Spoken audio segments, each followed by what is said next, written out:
Hello everyone and welcome back to another video from Wake&Tech. In this video, I'm going to show you how to sign in to your existing account on the Chispa dating application. So let's get started right away. Now, if you have already installed the Chispa dating application on your device, then go ahead and open it up.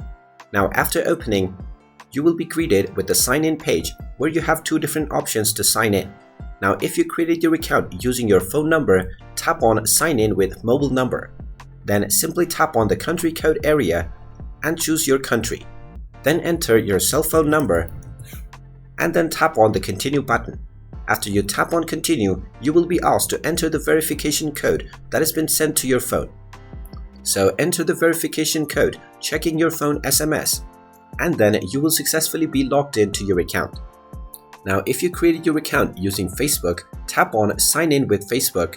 And now you will be asked to log into your Facebook account, and after logging in you can simply tap on the continue as button and you will be logged into your Chispa dating application account right away. And there you have it. That is how easy it is to sign in to your existing account on the Chispa dating application. If you find this video helpful, make sure you hit that like button and subscribe to our channel if you haven't done so already. Also ring that notification bell to never miss another update from us. Thank you for watching and I will see you again in the next video.